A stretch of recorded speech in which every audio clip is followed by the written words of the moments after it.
Hello, completed Max Payne 3 on PS3 and want to tell about this game. Max Payne 3 is a third-person shooter featuring intense storytelling and shootouts in a slow motion.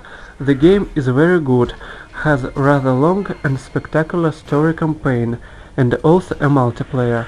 I did not play multiplayer, so will tell nothing about it, though have a lot of impressions from a single-player campaign, about which I will tell.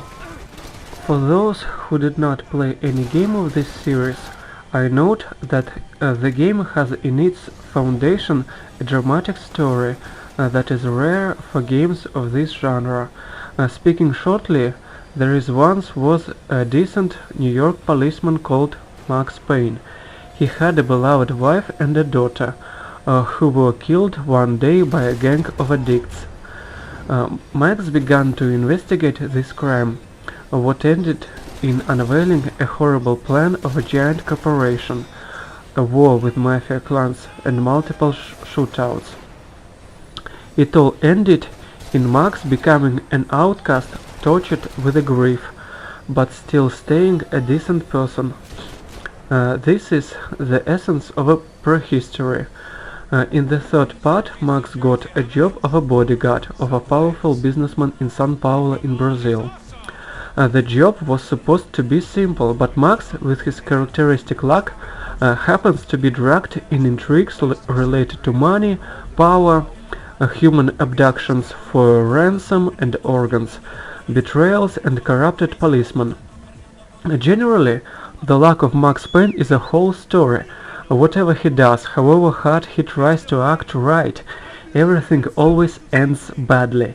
For this and many other reasons, Max or the game will make ironic jokes like "these guys make the New York Police Department look like Hare Krishnas," or "they came not to arrest a few people, they take away everyone."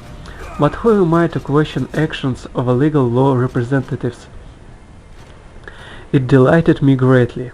Even if there was nothing good else, it would worth playing it only for a story, but fortunately almost everything in the game is made well.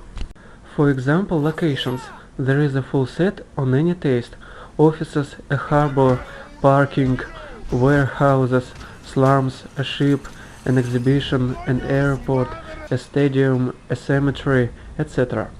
All these locations look very beautiful, thanks to good colors, close to real. Also the graphics is good due to a thing that entering any room you see everything that must be in a real analog. Furniture, projector, a board with notes, computers and others. So lovers of graphics will be delighted. In terms of a gameplay, Max Payne 3 is a pure third-person shooter. Max has a rather big arsenal of about 20 types of weapon. Simultaneously he can carry 3 types of weapon, plus he can shoot with 2 hands, what I liked a lot. Max for the first time in the series can take cover. In a cover he can shoot aiming or blindly. And of course Max uses a slow motion. For those unfamiliar with the Max Payne series, I explain that Max does not only shoot and run in a slow motion, but also can shoot in a slow motion while jumping. It's not only spectacular, but also very effective. A slow motion indicator is replenishing if Max shoots enemies or enemies shoot him.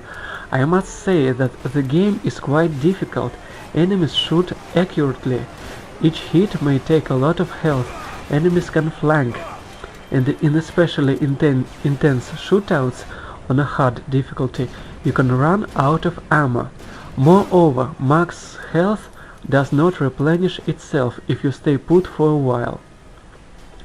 To replenish health, Max eats painkillers, so I recommend you to keep your eyes open and examine every corner, because there can be painkillers.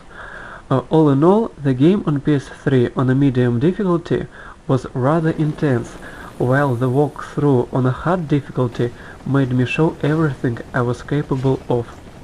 And there is also a high difficulty and additional playing modes, for time and for points. Considering it, the game has a big potential for replaying. To be just, it must be said what I did not like. Max is sluggish for a hero of a shooter. Runs slowly, because of it, just to change cover, it takes enough time to catch a bullet. Also, Max quite slowly changes direction of his movement to opposite, and sometimes acts dumb. Also, I have found that the animation of characters in cutscenes could be a bit better. Max's low agility is not a substantial flaw in any way, but is only my subjective opinion, so let it not scare you off. As a result, we got a very qualitative game that can be contemplated as a worthy continuation of a famous series, Max Payne, and as a good game by itself. If you like intense and atmospheric shooters, then take a look at Max Payne 3. If you want to get a wider view of the game, you may watch an hour-long fragment of gameplay available on my channel. See you later. You are a proper American hero. At least I fucking tried.